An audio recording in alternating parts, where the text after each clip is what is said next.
changeons de plan et posons-nous la question physique. Est-ce qu'on peut rendre compte de l'astrologie du point de vue physique? Donc pour commencer, l'un des arguments, enfin les arguments qu'on entend le plus souvent, c'est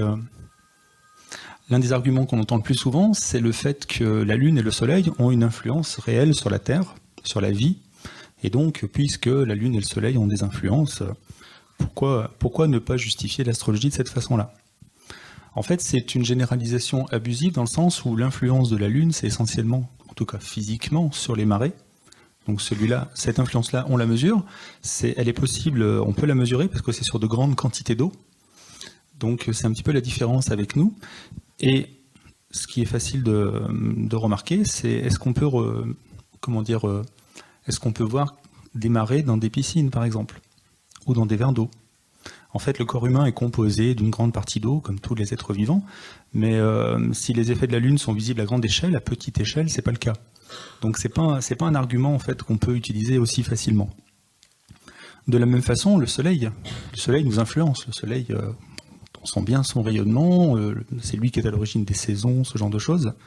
Enfin, quoique, c'est lié à la position de la Terre. Et même argument, si on imagine quelqu'un qui travaille auprès du feu, donc j'ai pris l'exemple comme ça d'un pizzaiolo par exemple, mais on pourra en prendre d'autres. Est-ce qu'il faudrait tenir compte des rayonnements du feu de bois? Est-ce qu'il y a certains rayonnements, lesquels ou pas? Est-ce que ça remettrait en question l'influence astrologique dans ces cas-là? Et en fait, ça ne marche pas, quoi. Donc la question du Soleil, c'est comme celle de la Lune en fait, quand on regarde à grande échelle peut-être, mais à l'échelle individuelle, à part le bronzage et ce genre de choses, pour l'instant on ne peut pas aller plus loin. En fait, l'idéal pour l'astrologie, ce serait qu'on envisage une force universelle, à l'échelle du cosmos, puisque l'astrologie se veut universelle, ne serait-ce qu'à l'échelle du système solaire. Et là, ça permettrait de rendre compte éventuellement d'une influence. Elle existe, cette force, on l'a découverte il y a longtemps, c'est la gravitation universelle. Donc, parfait, on a une force qui est à l'échelle cosmique, et donc, est-ce qu'on peut justifier l'astrologie avec elle? Le problème, c'est que non, on ne peut pas.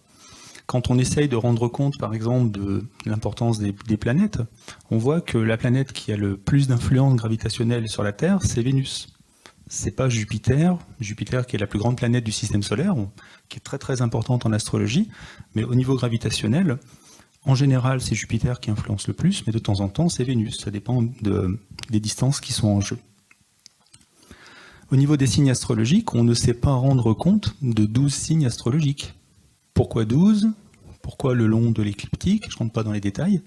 En termes de gravitation, il n'y a absolument rien de matériel qui peut permettre de rendre compte de ce genre de choses. En termes de maison astrologique, pour rester vraiment dans le détail technique, pour aller un peu plus loin, c'est un classement qui est local, on va dire, qui dépend de la position sur Terre. Et en fait, à l'échelle des planètes, qu'on soit à un endroit ou à un autre sur Terre, en termes de gravitation, ça ne change absolument rien. Qu'on soit vraiment... la Terre fait à peu près 12 000 km de diamètre. À l'échelle des millions et des millions de kilomètres qui nous séparent des astres, ça ne permet pas de rendre compte des différences au niveau des maisons. Il y a des angles aussi qui sont utilisés en astrologie.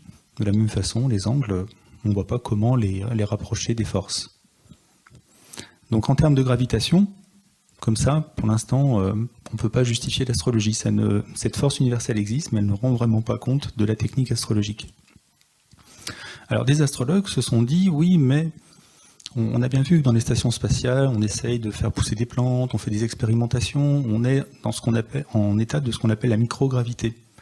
C'est-à-dire que les objets ne sont pas affranchis de la gravité, ils sont juste dans une situation particulière qui fait que on la sent plus, on va dire. On est en apesanteur, elle est toujours là. Et en fait, en microgravité, les interactions qu'on doit imaginer sont très faibles. Et ça tombe bien, puisque en fait, les forces des planètes, quand on essaye de les calculer en termes d'intensité, là, on a comparé à la Lune, par exemple, on est à du 1 centième ou du 1 milliardième par rapport à l'influence que la Lune exercerait sur nous, qui elle-même est très très faible par rapport à celle du Soleil, qui est encore plus faible par rapport à celle que la Terre exerce sur nous. En fait, l'astre qui exerce la plus grande influence sur nous, c'est la Terre. On l'oublie tout le temps. Et donc, quand on compare celle-ci avec les autres influences, les autres astres, il n'y a vraiment pas de comparaison, en fait. Mais justement, En termes de, comment dire, c'est un petit peu pour plaisanter, mais j'ai appelé ça la gravitation homéopathique. On a de toutes petites forces, c'est un petit peu les mêmes justifications qu'en homéopathie, ces toutes petites influences, si elles existent. Justement, donc je viens de vous expliquer pour la station spatiale. En plus, c'est une influence qui est personnalisée. Parce que si vous naissez presque au même moment, mais à 200 km d'ici, votre carte de naissance est différente. Alors qu'en termes de gravitation, toujours, ça ne change rien. Il n'y a vraiment rien qui change par rapport aux planètes, au Soleil, etc. En fait, ce qui se passe, c'est que quand on est sur Terre, comme je viens de le dire, on n'est pas isolé de la Terre. On n'est pas isolé de la gravitation terrestre. On n'est pas du tout en état de microgravité. Donc en tout cas, ce n'est pas une question qui peut se poser. On ne peut pas défendre l'astrologie par de toutes petites forces, en fait. Elles disparaissent à côté des influences qui sont à côté de nous. On peut poser la question des rayonnements aussi. Des astronomes se sont posé la question, ils ont essayé de mesurer les rayonnements en provenance des planètes, qui sont essentiellement du domaine infrarouge, mais qui sont très très faibles, vraiment très très faibles, bien plus faibles que les rayonnements qu'on a autour de nous tous les jours. Le magnétisme, ça a été envisagé aussi, pourquoi pas, pareil, c'est très très très faible, et en plus, j'ai envie de dire, dans la société contemporaine, on est entouré de champs magnétiques, donc c'est encore un nouvel argument pour dire, mais alors si en plus l'explication était magnétique, l'astrologie ne marche plus, en fait, elle devrait être complètement modifiée par rapport à la tradition. Donc c'est un argument qui se retournerait même contre l'astrologie. En fait, les astrologues ont abandonné l'idée de causalité depuis quelques dizaines d'années déjà. Ils ont dit non, mais l'astrologie n'est pas scientifique, elle n'est pas causale, et donc il y a des coïncidences, il y a des synchronisations, des synchronicités aussi, et en fait, les astrologues essayent de se placer ailleurs. Et pour moi, c'est vraiment une posture de repli, parce que quand on suit la tradition astrologique, l'histoire de l'astrologie, les astrologues ont toujours cherché à essayer d'expliquer l'astrologie causalement, avec les connaissances de leurs époques. Donc elles varient d'une époque à une autre, mais en fait la tradition, ça a été toujours d'essayer d'expliquer les choses causalement.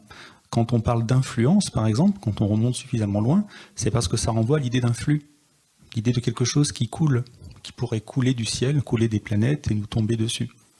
Donc c'est vraiment une idée qu'on pouvait avoir auparavant. Donc aujourd'hui, les astrologues se sont affranchis de la critique de la causalité, mais pour moi, il n'y a pas de raison en fait. C'est un choix, c'est une posture.